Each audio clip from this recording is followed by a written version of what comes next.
Brought to you by V-Guard, co-powered by Sensodyne and Vimal. ಬಾಯಲ್ಲಿ ಹೇಳಿ ಕೇಸರಿ. Associate sponsor Ultratech Cement. Co-sponsored by Saptagiri NPS University. ಈ 30 ದಿನಗಳಲ್ಲಿ ಆಗಿರುವಂತಹ ಕಥೆಗಳು ಏನೇನು? ಯಾಕಂದರೆ ಇವರು 26ನೇ ತಾರೀಕು ಹೊರಟೋದರು ಇವತ್ತು. ಅಂದರೆ ಚುನಾವಣೆ ಆದ ನಂತರ ಅಲ್ಲಿಂದ ಹೋದಂಥವರು ಇಲ್ಲಿ ತನಕ ಆವಾಗವಾಗ ಟಿಕೆಟ್ ಬುಕ್ ಮಾಡಿ ಬರ್ತೀನಿ ಎಂದು ಕೈ ಕೊಟ್ಟಿದ್ದು ಬಿಟ್ಟರೆ ನೀನು ಆಗಿರಲಿಲ್ಲ. ಇನ್ನು SIT ನೆಕ್ಸ್ಟ್ ಸ್ಟೆಪ್ ಏನು? ವಿಡಿಯೋ ಬಿಟ್ಟಿದ್ದು ಎಲ್ಲಿಂದ, ಯಾವ ದೇಶದಿಂದ, ಎಲ್ಲಿದ್ದಾರೆ, ಇದ್ರ ಬಗ್ಗೆ SIT ಪರಿಶೀಲನೆಯನ್ನು ಶುರು ಮಾಡಿದೆ.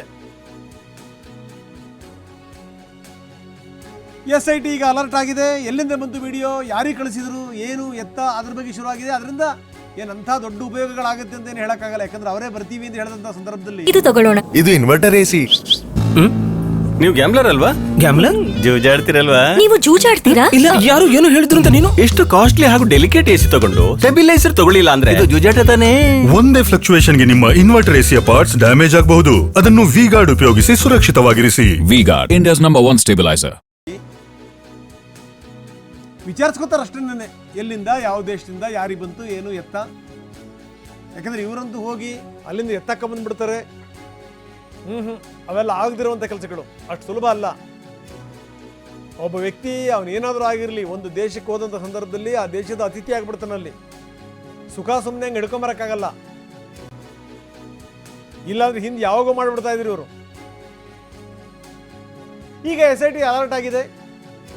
ಎಲ್ಲಿಗೆ ಬರ್ತಾರೆ, ಏನು ಎತ್ತ, ಬಂದ ತಕ್ಷಣ ಅರೆಸ್ಟ್ ಮಾಡುವಂಥದ್ದು, ಇದೆಲ್ಲದೂ ಕೂಡ ಆಗುತ್ತೆ. ಪ್ರಶ್ನೆ ಬೇರೆ, ವಿಡಿಯೋ ಎಲ್ಲಿಂದ ಹರಿಬಿಟ್ರು, ಯಾರಿಗೆ ಕೊಟ್ಟರು,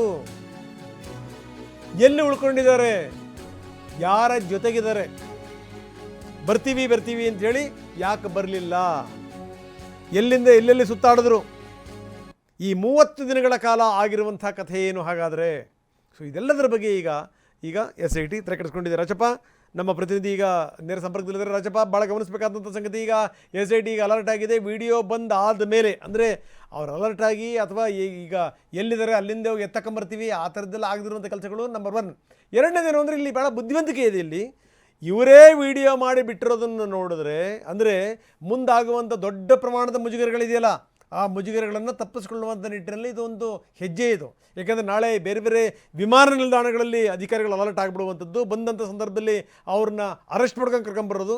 ಸೊ ಇವನ್ನೆಲ್ಲವನ್ನೂ ಕೂಡ ತಪ್ಪಿಸ್ಕೋಬೇಕು. ಅಂದರೆ ನಾನೇ ಹೇಳಿದ್ದೆ 31ನೇ ತಾರೀಕು ಬರ್ತಾಯಿದ್ದೀನಿ ಅಂತ, ಬಂದಿದ್ದೀನಿ ನೋಡಿ, ನಾನು 10 ಗಂಟೆ ನಾನು SIT ಎದುರುಗಡೆಗೆ ಹಾಜರಾಗ್ತೀನಿ ಅಂತ ಹೇಳಿದ್ದೆ, ಅದರ ಪ್ರಕಾರ ಬಂದಿದ್ದೀನಿ ಅಂತ ಹೇಳುವಂಥ ಒಂದು ಪ್ರಯತ್ನ. ಏನಿದು ಈ ವಿಡಿಯೋ ಹಿಂದಿನ ಕಥೆ ಮತ್ತು ಕಥಾನಕಗಳೇನು ರಾಜಪ್ಪ? ರಂಗನಾಥ್, ಈಗಾಗಲೇ ಪ್ರಜ್ವಲ್ ರೇವಣ್ಣ ವಿರುದ್ಧ ಬ್ಲೂ ಕಾರ್ನರ್ ನೋಟಿಸ್ ಕೂಡ ಜಾಗಿತ್ತು. ಅದರ ಜೊತೆಗೆ ಅರೆಸ್ಟ್ ವಾರೆಂಟ್ ಅನ್ನು ಕೂಡ ಹೊರಡಿಸಲಾಗಿತ್ತು. ಹಾಗೇನೆ ಇಂಟರ್ಪೋಲ್ಗೂ ಮಾಹಿತಿನ ಕೊಡಲಾಗಿತ್ತು. ಈ ಎಲ್ಲ ಒಂದು ಪ್ರಕ್ರಿಯೆ ಮೂಲಕವಾಗಿ ಪ್ರಜ್ವಲ್ ರೇವಣ್ಣ ಏನು ವಿದೇಶದಲ್ಲಿ ತೆರೆಮರೆಸ್ಕೊಂಡಿದ್ದಾರೆ ಅವರನ್ನ ಕಾನೂನಾತ್ಮಕವಾಗಿ ಕಟ್ಟಿ ಹಾಕೋದಕ್ಕೆ ಈಗ SIT ಎಲ್ಲಾ ರೀತಿಯಾದಂತಹ ಒಂದು ಪ್ರಯತ್ನವನ್ನು ಕೂಡ ಮಾಡಿತ್ತು. ಹಾಗಾಗಿ ಪ್ರಜ್ವಲ್ ರೇವಣ್ಣ ಈಗ SIT ಮುಂದೆ ಹಾಜರಾಗುವುದು ಬಿಟ್ಟರೆ ಬೇರೆ ದಾರಿ ಕೂಡ ಅವರಿಗೆ ಇರಲಿಲ್ಲ. ಹಾಗಾಗಿ ತಾನೇ ಸ್ವತಃ ಬರ್ತಿರೋದಾಗಿ ಬಿಂಬಿಸಿಕೊಳ್ಳುವಂತಹ ನಿಟ್ಟಿನಲ್ಲಿ ಈ ಒಂದು ವಿಡಿಯೋವನ್ನ ಹರಿಬಿಟ್ಟಿರುವಂತದ್ದು ಇಲ್ಲಿ ಸ್ಪಷ್ಟವಾಗಿ ಕಾಣುತ್ತೆ. ಪ್ರಜ್ವಲ್ ರೇವಣ್ಣ ಅವರೇ ಹೇಳ್ಕೊಂಡಿರೋ ಮೂಲಕ ಮೇ 31ಕ್ಕೆ ತಾನು SIT ಅಧಿಕಾರಿಗಳ ಮುಂದೆ ಹಾಜರಾಗ್ತೀನಿ ಅಂತ ಹೇಳ್ಕೊಂಡಿದ್ರು. ಹಾಗಾದ್ರೆ SIT ಅಧಿಕಾರಿಗಳು ಮೇ 31ರವರೆಗೂ ಕೂಡ ಆತ ಬರುವಂತ ದಾರಿನೇ ಕಾಯ್ಕೊಂಡಿರ್ತಾರೆ? ಖಂಡಿತವಾಗ್ಲೂ ಇಲ್ಲ. ಈಗಾಗಲೇ ಇಂಟರ್ಪೋಲ್ಗೂ ಮಾಹಿತಿನ ಕೊಟ್ಟಿದೆ, ಜೊತೆಗೆ ಪಾಸ್ಪೋರ್ಟ್ ರದ್ದತಿಗೂ ಕೂಡ ಪ್ರಕ್ರಿಯೆ ಆರಂಭ ಮಾಡಿದೆ. ಇದೆಲ್ಲದರ ಜೊತೆಗೆ ಸದ್ಯಕ್ಕೆ ಪ್ರಜ್ವಲ್ ರೇವಣ್ಣ ಯಾವಾಗ ವಿದೇಶದಿಂದ ಹೊರಡ್ತಾರೆ ಈ ಸಂದರ್ಭದಲ್ಲಿ ಆ ಮಾಹಿತಿ SITಗೆ ರವಾನೆ ಆಗುತ್ತೆ. SITಗೆ ರವಾನೆ ಆದ ನಂತರದಲ್ಲಿ ಆತ ಬೆಂಗಳೂರಿಗೆ ಬಂದು ಲ್ಯಾಂಡ್ ಆದ್ರೆ, ಜೊತೆಗೆ ಬೇರೆ ಬೇರೆ ಭಾಗದಲ್ಲಿ ಆತ ಎಲ್ಲಿ ಬಂದು ಲ್ಯಾಂಡ್ ಆಗ್ತಾರೆ ಅಲ್ಲಿರುವಂತಹ ಇಂಟರ್ಪೋಲ್ ಅಧಿಕಾರಿಗಳಿಗೆ ಪ್ರಜ್ವಲ್ ರೇವಣ್ಣ ಬರುವಿಕೆಯ ಮಾಹಿತಿ ಕೂಡ ಸಿಗುತ್ತೆ. ಹಾಗಾಗಿ ಅಲ್ಲಿ ಮೊದಲಿಗೆ ಇಮಿಗ್ರೇಷನ್ ಅಧಿಕಾರಿಗಳು ಪ್ರಜ್ವಲ್ ರೇವಣ್ಣ ವಶಕ್ಕೆ ಪಡೆದುಕೊಳ್ತಾರೆ. ವಶಕ್ಕೆ ಪಡೆದುಕೊಂಡ ನಂತರದಲ್ಲಿ ಪ್ರಜ್ವಲ್ ರೇವಣ್ಣ SIT ಕಚೇರಿಗೆ ಬರೋಕ್ಕಿಂತ ಮುಂಚಿತವಾಗಿ ಅವರನ್ನ ವಶಕ್ಕೆ ಪಡೆಯುವಂತ ಕೆಲಸ ಕೂಡ ಆಗುತ್ತೆ. ಅಂದ್ರೆ ಇಮಿಗ್ರೇಷನ್ ಅಧಿಕಾರಿಗಳು ಪ್ರಜ್ವಲ್ ರೇವಣ್ಣನ ವಶಕ್ಕೆ ಪಡೆದಾದ ನಂತರದಲ್ಲಿ SITಗೆ ಕೊಡ್ತಾರೆ. SIT ಕೊಟ್ಟ ನಂತರದಲ್ಲಿ SIT ಅಧಿಕಾರಿಗಳು ಅಧಿಕಾರಿಗಳು ಆತನಿಗೆ ಮೆಡಿಕಲ್ ಚೆಕಪ್ ಮಾಡಿಸೋದ್ರ ಮೂಲಕವಾಗಿ ಕೋರ್ಟ್ಗೆ ಹಾಜರುಪಡಿಸಿ ನಂತರ ಕಸ್ಟಡಿಗೆ ತೆಗೆದುಕೊಂಡು ಈಗಾಗಲೇ ಸಂತ್ರಸ್ತ ಮಹಿಳೆಯರು ಕೊಟ್ಟಿರುವಂತಹ ಹೇಳಿಕೆ ಏನಿದೆ ಅದನ್ನ ಆಧರಿಸಿ ಎಲ್ಲೆಲ್ಲಿ ಈ ಕೃತ್ಯಗಳು ನಡೆದಿದ್ದಾವೆ ಎಲ್ಲಾ ಕಡೆ ಕರ್ಕೊಂಡು ಹೋಗಿ ಸ್ಥಳ ಮಹಜರು ಮಾಡುವಂತಹ ಪ್ರಕ್ರಿಯೆ ಕೂಡ ಆಗುತ್ತೆ. ಹಾಗಾಗಿ ಪ್ರಜ್ವಲ್ ರೇವಣ್ಣಗೆ ಸದ್ಯಕ್ಕೆ ಬೇರೆ ಯಾವುದೇ ರೀತಿಯಾದಂತಹ ದಾರಿ ಕಾಣದೇ ಇದ್ದಂತಹ ಸಂದರ್ಭದಲ್ಲಿ ಒಂದು ರೀತಿಯಾಗಿ ಶರಣಾಗತಿ ಅಂತ ಹೇಳ್ಬೋದು. ರಂಗನಾಥ್, ಧನ್ಯವಾದ ತಮ್ಮೆಲ್ಲ ಮಾಹಿತಿಗೆ. ಇನ್ನು ಇದೆಲ್ಲದರ ಜೊತೆಗೆ ಬಹಳಷ್ಟು ಸಂಗತಿಗಳು ಕೇಳಿ ಬರ್ತಾ ಇತ್ತು. ಪ್ರಜ್ವಲ್ ರೇವಣ್ಣ ಬರೋದೇ ಇಲ್ಲ, ಅಥವಾ ಏನು ಅಂದರೆ ಚುನಾವಣೆ ಮುಗಿದ ಮೇಲೆ ಬರ್ತಾರೆ, ಅಥವಾ ಮತ ಎಣಿಕೆ ಆದಮೇಲೆ ಬರ್ತಾರೆ, ಅಂದರೆ 4ನೇ ತಾರೀಕು ನಂತರ ಬರ್ತಾರೆ ಅನ್ನುವಂಥ ಎಲ್ಲ ಮಾತುಗಳು ಕೂಡ ಕೇಳಿ ಬರ್ತಾ ಇತ್ತು. ಆದರೆ ಅದಕ್ಕಿಂತ ಮಧ್ಯೆ ಬರ್ತಾ ಇದ್ದಾರೆ. ನಂಬರ್ 1.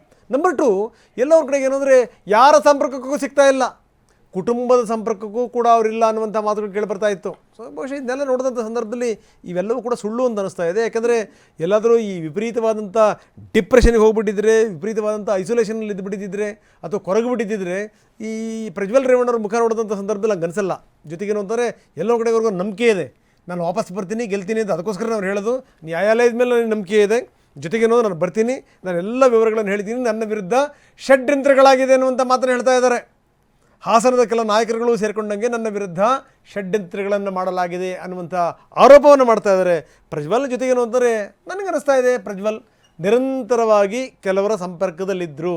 ಯಾಕಂದರೆ ಸಂಬಂಧಪಟ್ಟಂಥ ವಕೀಲರು ಅವ್ರಿಗೆಲ್ಲ ವಿವರಗಳನ್ನು ಕೂಡ ಕೊಡ್ತಾಯಿದ್ರು. ಯಾಕಂದರೆ ಇಲ್ಲಾಂದರೆ ಇಷ್ಟೊಂದು ಕಾನ್ಫಿಡೆಂಟಾಗಿ ಬಂದವರು ಈ ರೀತಿ ವಿಡಿಯೋ ಮಾಡಿ ಬಿಡಲಿಕ್ಕೆ ಸಾಧ್ಯವೇ ಇಲ್ಲ. ಜೊತೆಗೇನು ಅಂದರೆ ಬೇರೆ ಮಾರ್ಗಗಳು ಉಳಿದಿರಲಿಲ್ಲ.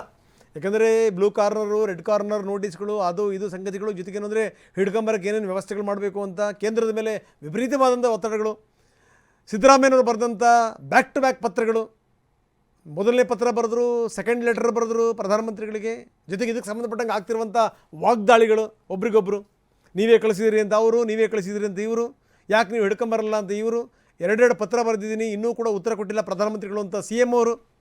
ಸೊ ಇದೆಲ್ಲ ಒಂದು ಕಡೆಗೆ ಈ ಮುಜುಗರಗಳನ್ನು ಜಾಸ್ತಿ ಮಾಡ್ತಾ ಹೋಗ್ತಾ ಇತ್ತದು. ಸೊ ಹಾಗಾಗಿ ಏನು ಅಂದರೆ ಇನ್ನು ನನ್ನ ಆಟ ನಡೆಯಲ್ಲ ಅಂತ ಪ್ರಜ್ವಲ್ ರೇವಣ್ಣಗೂ ಕೂಡ ಗೊತ್ತಾಗಿರಬೇಕು. ಪ್ರಜ್ವಲ್ ರೇವಣ್ಣ ಹೊರಗಡೆ ಬಂದಿದ್ದಾರೆ. ಇವತ್ತು ಬೆಳಗ್ಗೆ ಧರ್ಮಸ್ಥಳಕ್ಕೆ ಹೋಗಿ ಇವರು ಮಂಜುನಾಥನಿಗೆ ಅಡ್ಡ ಬಿದ್ದು ವಾಪಸ್ ಬಂದು ಮಾತಾಡಿದ್ರು. ನನಗೆಲ್ಲ ಒಂದು ಕಡೆಗೆ ಏನು ಅಂದರೆ ನಮ್ಮ ವಿರುದ್ಧ ಷಡ್ಯಂತ್ರಗಳನ್ನು ಮಾಡಿದ್ದಾರೆ ಅನ್ನುವಂಥ ಧಾಟಿನಲ್ಲಿ ರೇವಣ್ಣ ಮಾತಾಡಿದ್ದು. ಇದೆಲ್ಲ ಆದಮೇಲೆ ಪ್ರಜ್ವಲ್ ರೇವಣ್ಣ ಅವರ ವಿಡಿಯೋ ಕೂಡ ಹೊರಗಡೆಗೆ ಬಂದಿರುವಂಥದ್ದು. ನಾನು 31ನೇ ತಾರೀಕು ಬರ್ತೀನಿ, 31ನೇ ತಾರೀಕು ಬೆಳಗ್ಗೆ 10 ಗಂಟೆ ನಾನು SIT ಎದುರುಗಡೆಗೆ ಹಾಜರಾಗ್ತೀನಿ ಅಂತ ಪ್ರಜ್ವಲ್ ರೇವಣ್ಣ ಹೇಳಿರುವಂಥ ಸಂಗತಿ. Brought you by Vigor, co-powered by Sensodyne and Vimal. ಬಾಯಲ್ಲಿ ಹೇಳಿ ಕೇಸರಿ. Associate sponsor UltraTech cement. Co-sponsored by Saptagiri NPS university.